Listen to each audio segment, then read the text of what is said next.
Beliau merupakan Associate Professor, Head of Nusantara Malay Archipelago in the Center of Policy Research and International Studies University Science Malaysia. Profesor Madya Muhammad Rifani merupakan alumni dari Purdue University and juga the University of Wisconsin Milwaukee dan juga mendapatkan gelar PhD-nya di Organizational and Development Sociology di London School of Economics and Political Science. Profesor Dr. Rifani juga aktif sebagai speakers dan researchers di berbagai forum nasional maupun internasional. Baik, langsung saja kami serahkan kepada Profesor Madya Muhammad Rifani. Bustami, disilahkan. Assalamualaikum warahmatullahi wabarakatuh. Selamat siang. Senang saya dapat ketemu dengan saudara-saudara, sahabat-sahabat se-Nusantara di Palembang dan di Indonesia. Kami di sini walaupun jauh, apabila dapat bergabung dengan saudara-saudari sekalian, bapak-bapak, ibu, tuan-tuan dan puan-puan sekalian, rasa persaudaraan kita, silaturahim kita itu semakin erat, semakin akrab, semakin kuat gitu. Terima kasih banyak kepada UIN Palembang, UIN Raden Fatah Palembang, dan terima kasih banyak kepada FISIP dan pimpinan di FISIP, UIN Raden Fatah Palembang juga. Ini satu peluang dan satu penghormatan bagi saya, kerana saya ingat Palembang itu satu tamadun atau peradaban yang luar biasa, yang bermulanya banyak sekali tamadun dan peradaban yang awalnya dari Palembang dan berkembang ke seluruh Nusantara. Baik, saya akan sampaikan satu presentasi yang saya beri judul Rumpunisasi, Teori Identitas Melayu di Nusantara. Rumpunization, a Theory of Malay Identity in Nusantara. Jadi kalau saya langsung saja memakai bahasa kita, kan saya coba belajar bahasa Indonesia. Kalau salah, tolong tunjukkan. Baik, saya mula dengan slide ini slide satu gambar. Kalau kita lihat dari pantai yang tidak jauh dari Pulau Pinang ini, dan kita lihat itu Gunung Jerai, itu tapak bermulanya sejarah lama, sejarah kuno, sejarah sebelum ada penulisan lagi di Semenanjung Melayu ini. Dan mungkin kalau sempat saya akan menyinggung sedikit tentang Gunung Jerai juga sebagai satu warisan Melayu, satu warisan peradaban Melayu juga ya. Baik, ke slide seterusnya. Kebetulan bersama saya juga ada mahasiswi dari Indonesia juga, ada dari UNESA, ada dari Universitas Muhammadiyah Malang juga ada bersama saya hari ini. Jadi kami rasa tidak jauh dari saudara se-Nusantara di Indonesia itu. Baik, presentasi saya akan ada 5 ini. Sebelum ini pusat studi kami, Pusat Studi Penelitian Kebijakan dan Kajian Internasional, Center for Policy Research and International Studies. Ini ada pusat studi social science yang tertua di Malaysia. It's the oldest social science research center in Malaysia. Dan ini dulu namanya Center for Policy Research, tetapi sekarang sudah jadi Center for Policy Research and International Studies. Dan sebelum saya mulai ini, saya ingin juga langsung mengundang sesiapa saja, baik mahasiswa, baik juga dosen, kalau mahu kita ada projek untuk berkolaborasi, projek research dalam topik keserumpunan Melayu, dalam topik Nusantara. Jadi sangat-sangat berbesar hati ya, kita bicara tentang hati tadi ya. Kalau Dr. Antar Venus tadi, dan juga ucapan tahniah, ucapan selamat sebagai wakil rektor di UPN. Kebetulan saya sempat ketemu sama Dr. Venus dalam satu acara ICOS kalau nggak salah saya di Jakarta, dan kami juga sempat berdiskusi sewaktu makan siang, makan siang di hotel itu. Baik, judul kita hari ini adalah rumpunisasi, dari istilah rumpun ya, teori identitas Melayu di Nusantara.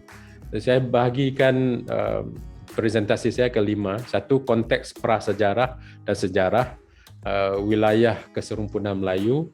Keduanya ialah tinjauan global view,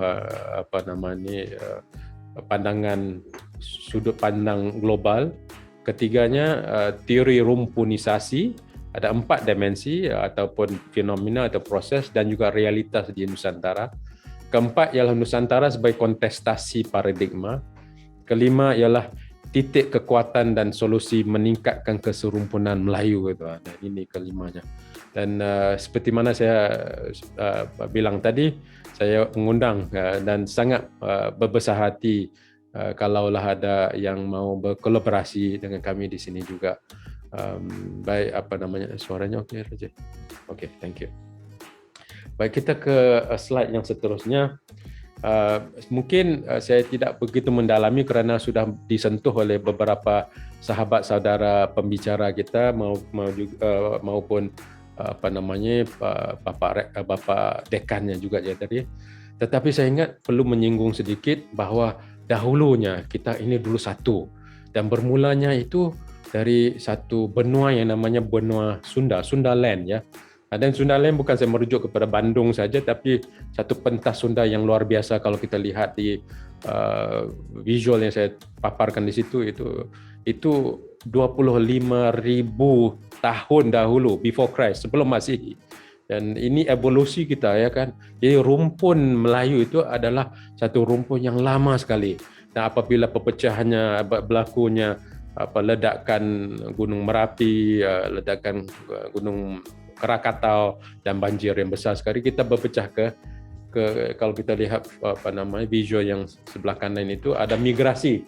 Justru kalau migrasi orang rumpun Melayu itu bergerak dari Sundaland, dari pentas Sunda itu kalau ke utara sampai ke Taiwan, sampai ke Tiongkok, malahan ke Okinawa, Pulau Okinawa itu. Kalau ke selatan itu sampailah ke New Zealand, Selandia Baru, Selandia Baru, okay, New Zealand ya. Kalau ke barat sampai Madagaskar, ke timur malahan ke Hawaii ya, kalau Easter Islands dan sebagainya gitu. Jadi rumpun Melayu itu berkembang begitu besar sekali ya. Bermula di Sundaland, bermula dengan pentas Sunda itu ya. Dan ini menolak, menyangkal satu teori yang menyatakan kita ni dari Taiwan ya. Jadi teori yang dibangunkan bahawa kita ni out of Taiwan teori itu salah. Kita bukan bermula dari Taiwan. Kita bermula dari Sundaland, dari Nusantara. Kita bermula dari Nusantara ini kan. Dan dari Nusantara kita migrasi ke sana. Malahan ada mereka yang pulang kembali ke Nusantara itu. Jadi ini we are not from the Taiwan. In fact, Taiwan is from us. Yeah? So it is not the theory of out of Taiwan theory is a false theory. Out of Sundaland theory is the right theory. Itu pembuktian DNA ya. Dan saya tidak perlu mendalami ini kerana itu Profesor Stephen Oppenheimer juga melakukan penelitiannya bukan saja di Oxford tetapi kerjasama di sini juga, dan sudah ada pembuktian bahawa Nusantara termasuklah Papua ya, termasuklah sahabat saudara kita di Papua itu sedarah, se-DNA. Hanya 7% dari darah DNA kita itu di luar, datangnya dari luar. Ya, dari 93% itu memang asli dari Nusantara, dari benua Sunda itu sendiri. Dan kalau kita lihat foto yang sebelah kanan di bawah kiri itu, kanan bawah itu kan, foto yang ada bulatan dan juga 4 segi itu ada monumen Sungai Batu bertarikh 110 Masihi. Itu satu-satunya di dunia yang berbentuk begitu, yang malahan lebih tua daripada Islam, lebih tua daripada Buddhism, lebih tua daripada Hinduism. It predates religion. Ya, adalah satu monumen agama yang sebelum adanya agama-agama yang lain, Hindu, Buddha, agama Kristen, agama Islam ya. Dan ini adalah satu tapak arkeologi yang ditemui oleh peneliti dari USM juga, dan tapaknya tidak jauh dari USM. dari Universitas Sains Malaysia, Universiti Sains Malaysia mana saya berada sekarang ni, dari Pulau Pinang, sekitar 1 jam 1.5 jam saja. Dan ini adalah monumen tertua di Asia Tenggara juga. Dan ini monumen, dan saya akan sentuh, maksudnya rumpun Melayu ini sudah adalah satu rumpun yang lama, kan 110 Masihi sudah membangunkan satu monumen yang luar biasa besar, ya. Kita bisa ke sana kalau datang ke PSM ni, insya-Allah saya bisa bawa bersama-sama kita ke sana, dan kita bisa melihat ini, ya, monumen yang luar biasa ini. Kita terus ke foto slide yang seterusnya. Ini bicara kita tentang prasejarah, ya kan, prasejarah. The next slide. Dan ini peradaban Sungai Batu yang saya sebut tadi, kan. Inilah ataupun dikenali sebagai Kedah Tua. Kedah Tua itu di utara Malaysia. Jadi kalau di Semenanjung Melayu itu, Semenanjung Malaysia itu, tamadun peradaban Islam sering dikaitkan dengan Melaka. Sebetulnya tidak. Peradaban Islam itu bermula di Kedah Tua. Tetapi ini Kedah Tua yang sebelum Islam lagi, 788 sebelum Masihi. Jadi ini adalah tapak peradaban, tapak tamadun yang tertua di Asia Tenggara, ya, tertua di Asia, di Nusantara. Dan kalau dilihat itu relau-relau yang dibuat daripada tanah itu, relau ketuhar seperti microwave itu adalah relau-relau untuk meleburkan besi waja dan sebagainya. Dan terdapat ratusan ribuan tuyur itu yang untuk yang bahan untuk memecahkan, meleburkan relau, meleburkan besi itu. Jadi maksudnya mereka ini bukan nomadik. Ini menolak teori bahawa rumpun Melayu itu adalah rumpun nomadik. Itu menolak, dan rumpun Melayu itu mempunyai teknologi yang luar biasa tinggi. Jadi malahan kalau kita lihat, ya, pembuatan keris itu sendiri, keris itu sendiri adalah satu senjata, satu karya budaya rumpun Melayu. Maksud saya rumpun Melayu itu bukan terbatas kepada yang namanya Melayu, tetapi di Nusantara, benua Sunda itu, kan.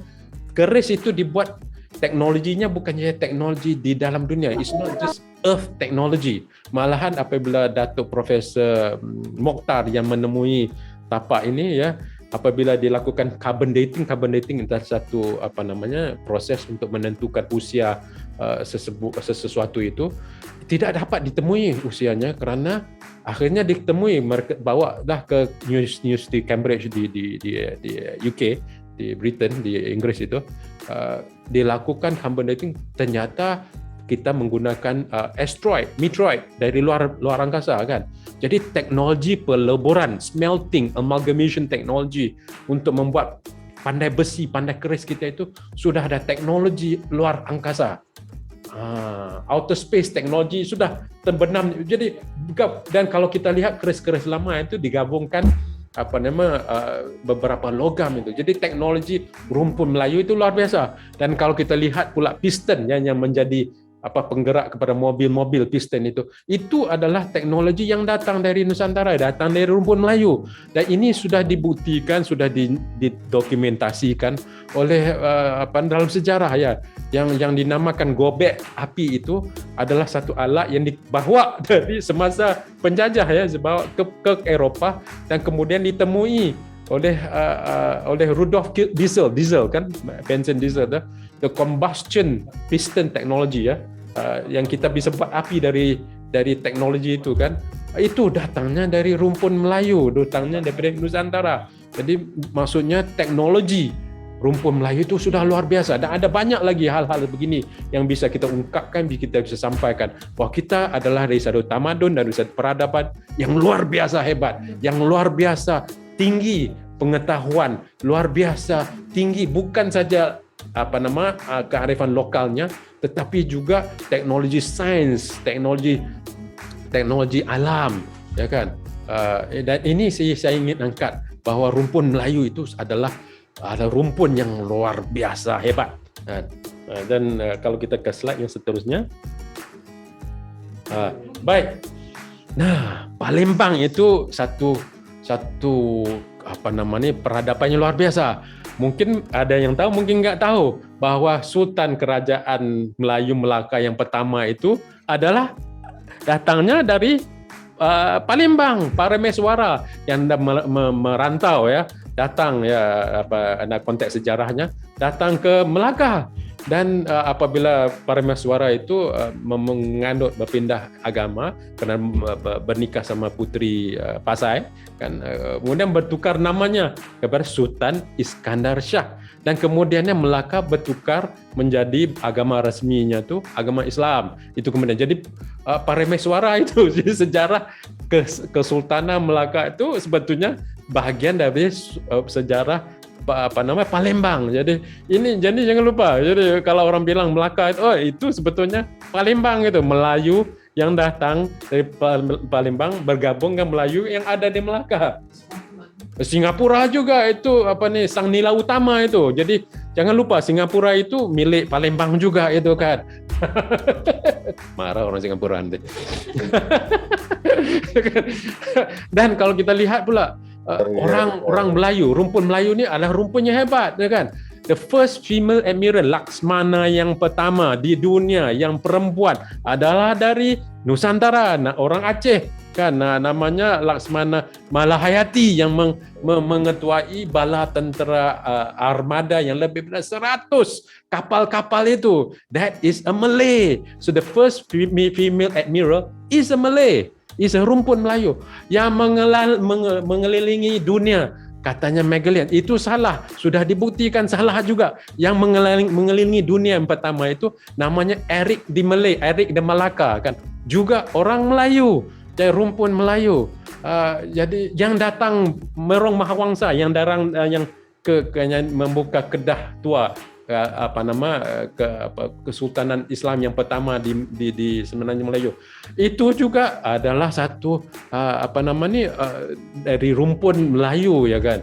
Jadi kita lihat rumpun Melayu itu teknologinya yang hebat, peradaban yang tua, hebat-hebat tokoh-tokohnya semua. Tetapi kemudian kita dijajah itu ceritanya. Jadi kita ni dijajah. Jadi kita perlu dekolonisasikan rumpun Melayu kan. Maka ini yang saya bicarain kan, rumpunisasi itu adalah sebahagian daripada proses dekolonisasi. Kerana kita tidak perlu maju, kita perlu bangkitkan diri kita, kerana DNA kultural kita, DNA jiwa kita di dalam kolbu kita dan hati kita itu adalah satu pahlawan, panglima, pemikir, saintis, Laksmana yang sudah hebat sekali kan.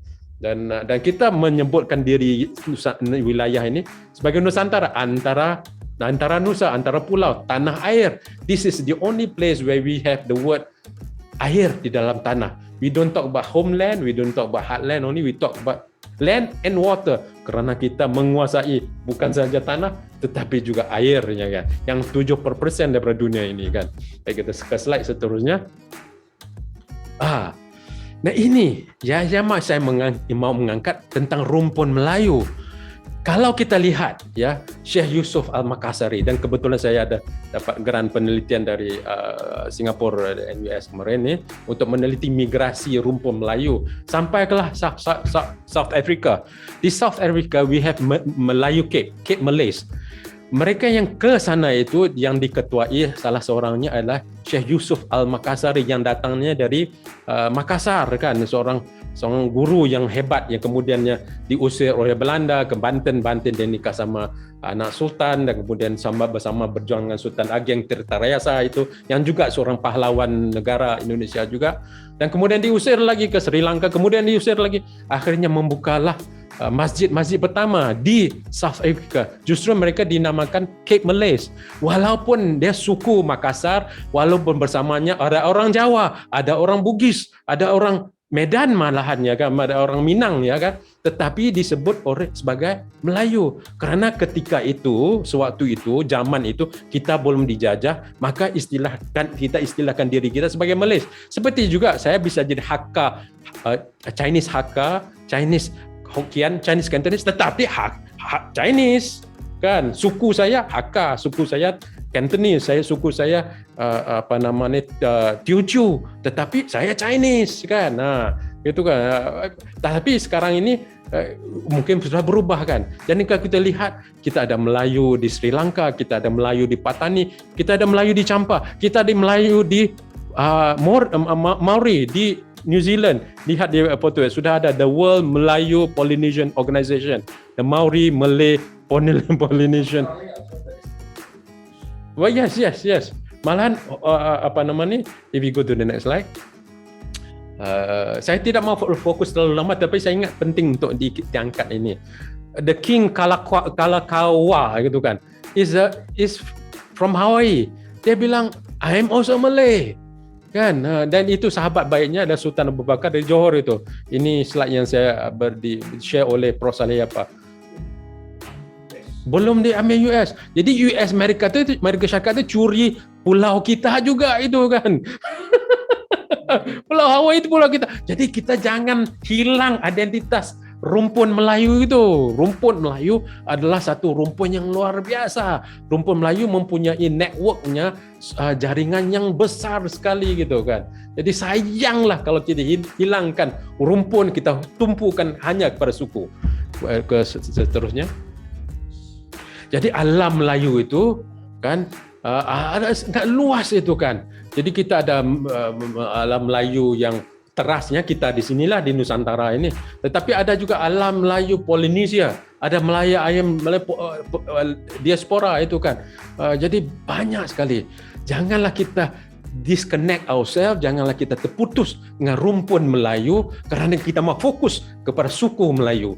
Kan, ini kelemahan kita selepas kita dikolonisasi. Kita fokus, kolonisasi itu hebat mereka tu. Pecah-pecahkan kita hingga kita lupa bahawa kita satu dahulu. Kita lupa bahawa kita satu rumpun dahulu kan. Ini yang saya ingin angkatkan sebagai satu teori dalam rumpunisasi ini.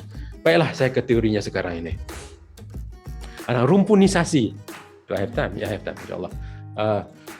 Ada satu teori sosial tentang identitas Melayu dalam konteks Nusantara ya. Kedua, meneliti identitas dari 4 dimensi atau 4 fenomena sosial. Ketiga, hubung kait melihat identitas dari hubung kait antara 4 fenomena ini dalam penerimaan identitas keserumpunan. Keempat, ialah bingkai untuk penguatan kultural dan struktural. Jadi ada 4 dimensi, ada 4 fenomena yang kita lihat yang berlaku di dalam Nusantara. Satu ialah rumpunisasi, iaitu fenomena penerimaan identitas Melayu sebagai identitas serumpun, melabelkan diri kelompoknya tertentu sebagai identitas Melayu. Jadi identitas Melayu lebih dikaitkan dengan rumpun ya. Justru kesedaran semangat keserumpunannya tinggi. Seperti juga saya Chinese, saya Hokkien, tapi Hokkien saya Chinese Hokkien. Tapi kan kalau di sini I'm Cantonese, bahasa Chinese ya kan. Jadi suku itu tidak menidakkan rumpun itu kan. Tapi satu lagi fenomena yang berlaku di Nusantara ini ialah sukunisasi, fenomena penerimaan identitas Melayu sebagai satu identitas suku atau sub-etnik, melabelkan diri atau kelompok tertentu dengan identitas Melayu.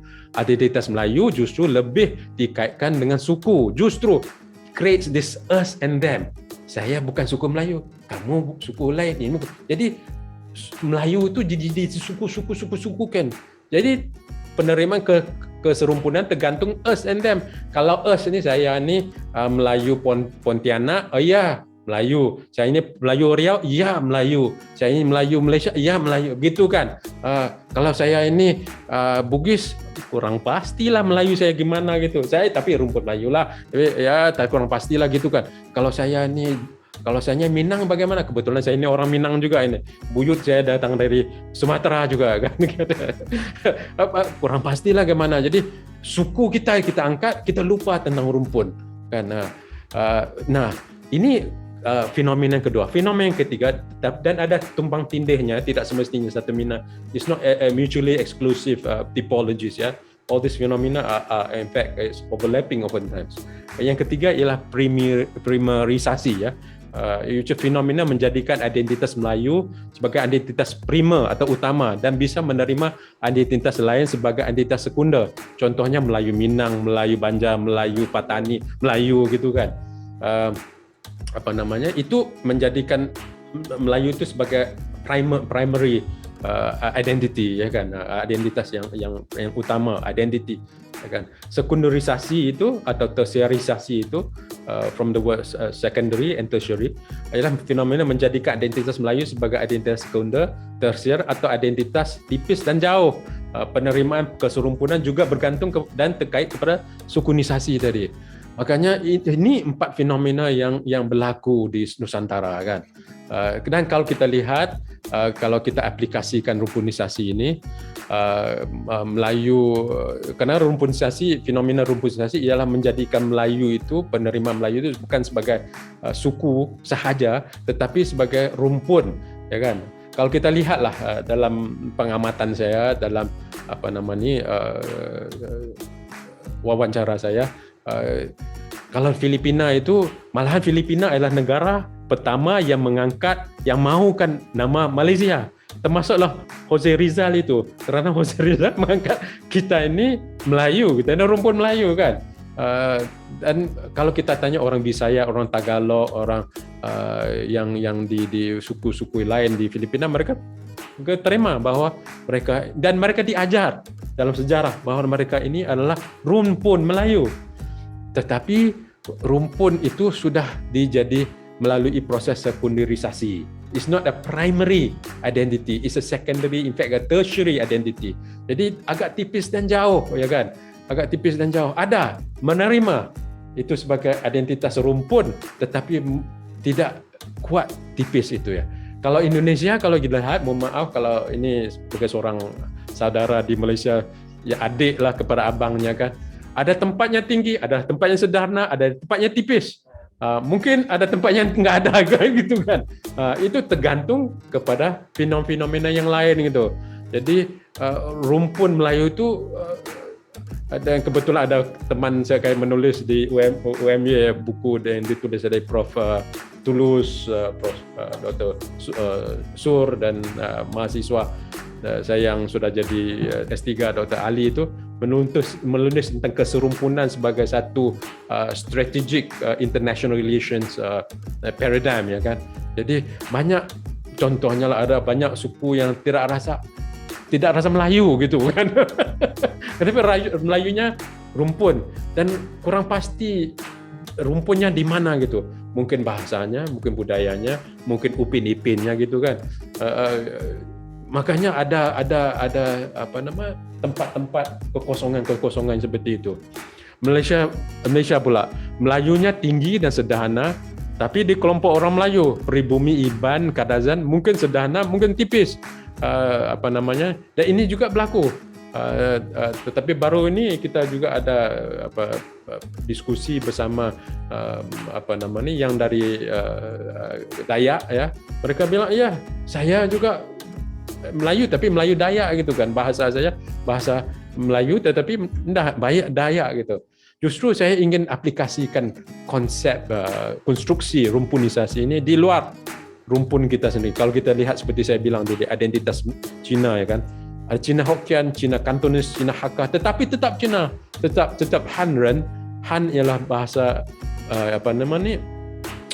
suku Han ya, yang kemudiannya menggabungkan semua orang-orang Han. Jadi 56 suku ada di China itu, dan Han adalah suku yang paling besar ya kan. Ataupun konsep Europeans ataupun konsep Africans kan. Tetapi kita apa nih istilah kita nih? Kita tidak ada satu identitas yang menamakan diri kita di Nusantara ini. Padahal kita dulu satu rumpun kan. Jadi orang datangnya perampok penjajah itu memecahkan kita, akhirnya menceraikan kita, akhirnya kita hilang, lupa, tipis, abaikan identitas keserumpunan kita gitu kan. Kalau kita ke slide-nya seterusnya. So, Nusantara sebagai wilayah keserumpunan Melayu adalah, saya bilang, ruang kontestasi paradigma. Di sinilah, karena Nusantara ataupun wilayah keserumpunan Melayu itu menjadi satu paradigma kontestasi. It defines who we are, who are we. Kita pertanyaan, siapa diri kita? Dan apa ruang ini? Kalaulah ruang ini dideskripsi, didefinisi sebagai Trans-Pasifik yang mau dijuarai oleh Amerika ataupun Asia Pacific, maka kalau Asia Pacific itu senternya ialah Amerika Syarikat, senternya adalah Barat, Western centric atau US centric. Yang menguasai Asia Pasifik itu Amerika Syarikat kan. Tetapi kalau kita bilang Asia ataupun East Asia, right, Asia Timur, itu kontinen centric, dia berpusat kepada benua. Dan dalam benua ini ada kuasa-kuasanya dulu. Kalau dulu Jepang, mungkin sekarang sudah China kan. Kalau ASEAN pula is Southeast Asia, is region centric kepada ASEAN. Kalau kita lihat ada paradigma yang lain yang datang di wilayah kita, wilayah Kepulauan Melayu Nusantara ini adalah Silk Road, BRI itu, Belt and Road Initiative yang daripada China. Ini menjadikan kita sebagai laluan sutra yang lama itu kan. Jadi ini adalah paradigma yang berpusat ke China kan. Indonesia Malaysia pusatnya adalah nasionalisme. Kalau Indonesia mungkin pusatnya pemerintahannya, Malaysia pusatnya pemerintahannya, Brunei juga begitu. Tetapi kalau kita angkat Nusantara sebagai satu rumpun, sebagai satu space, sebagai satu ruang peradaban rumpun Melayu, it becomes a civilizational centric. Maka kita mempunyai ruang yang dinamakan Nusantara. Maka mungkin kalau mereka bilang ini South China Sea, ini Laut Cina Selatan, kita bilang baiklah kita slash di situ, ini juga Laut Nusantara kan. Karena Nusantara nggak ada lautnya gitu kan. Padahal kita ini sudah lama milik kita, itu 2500 tahun sebelum Masehi kita sudah berada di sini ini, dan DNA kita membuktikan hal tersebut. Tetapi kalau kita ruang ini tidak dinamakan oleh kita dan kita tidak ada satu identitas kita bersama, maka orang lain akan datang dan bisa menjajah kembali, bisa menguasai balik, mengontrol ruang kita, mengontrol wilayah kita itu kan. Selain seterusnya, maka saya kata Nusantara sebagai wilayah keserumpuan Melayu itu sebagai ruang kontestasi. It's a contestation, a competing, conflicting, persuasive paradigm contestation, right?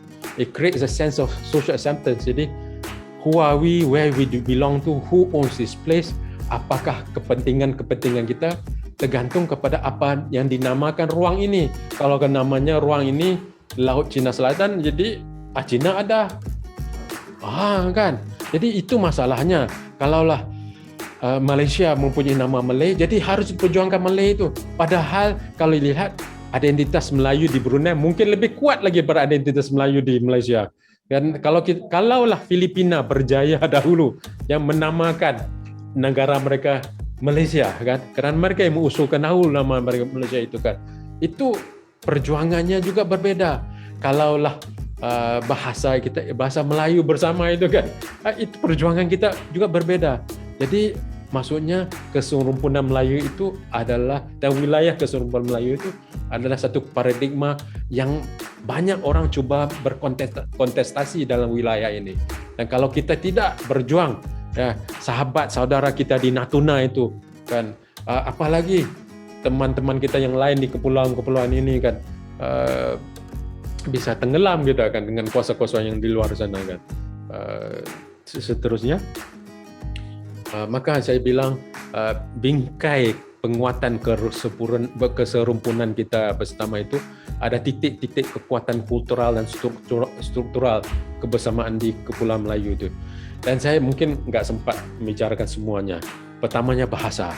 Mungkin bahasa itu yang diangkat oleh pembicara kita yang awal itu, mungkin itu juga jadi titik kontestasi. Maka saya bilang nggak apa-apa kalau sudah diterima sebagai bahasa Brunei, bahasa Indonesia, bahasa Malaysia, apa saja. Tetapi letak saja perkataan Melayu di sana. Bahasa Melayu Malaysia, bahasa Melayu Indonesia, bahasa Melayu Brunei, dan setiap bahasa itu ada kekuatannya. Contohnya bahasa Indonesia itu satu bahasa yang sudah lebih terbuka daripada bahasa Melayu Malaysia, dan banyak kosakatanya lebih banyak di bahasa Melayu Indonesia berbanding dengan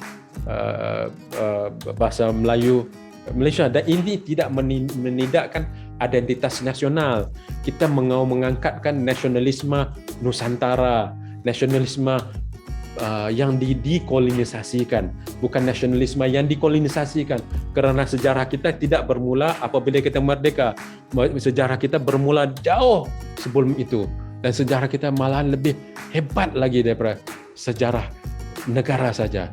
Maka nasionalisme kita haruslah dekolonisasikan sehingga kita mengangkat rumpun sebagai identitas kita bersama identitas nasional kita.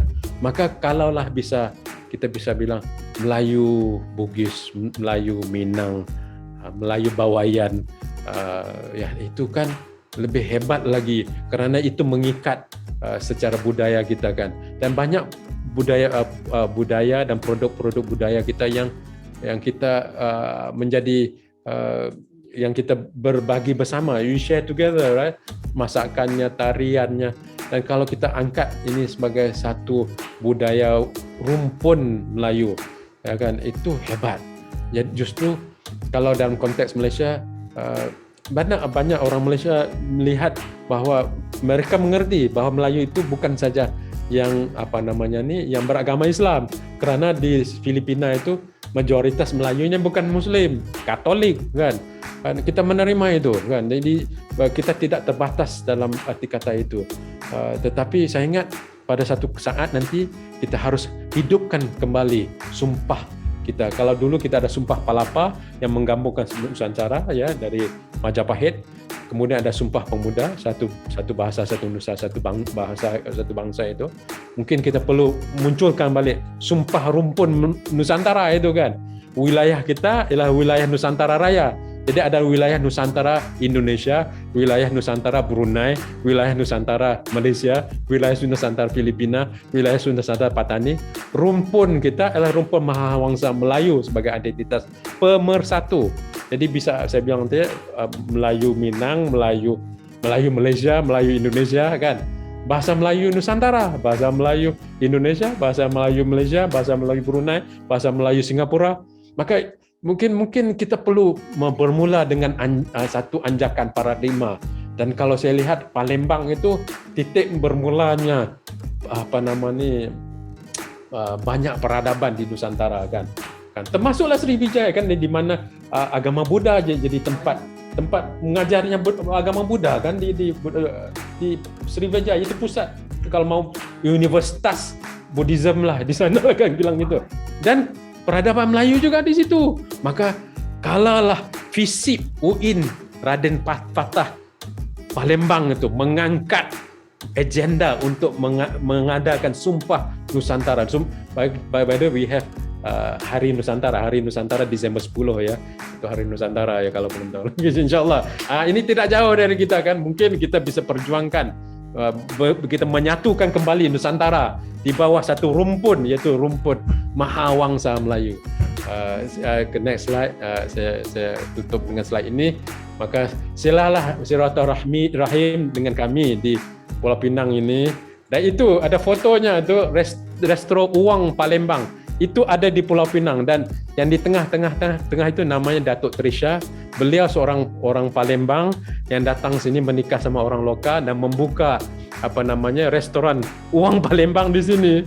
Dan ini sangat popular ya. Uang Palembang. Uang Palembang itu. Silalah datang ke sini, silalah datang ke Pulau Pinang Darul Mutiara. Sekian, terima kasih. Assalamualaikum warahmatullahi wabarakatuh. Waalaikumsalam warahmatullahi wabarakatuh. Waalaikumsalam warahmatullahi wabarakatuh. Terima kasih kepada Profesor Mudia Muhammad Rifani Bustami atas penyampaian materinya dalam hal ini membahas mengenai rumpunisasi teori identitas Melayu di Nusantara. Di mana dari yang kita dengarkan tadi bahwa kita itu dari dulu itu sebenarnya satu, berasal dari Sundaland, dan mungkin saat ini pun kita masih satu rumpun, dan tentu sebagai orang Melayu menjadi satu identitas yang sangat luas dan harus kita pertahankan identitas tersebut begitu.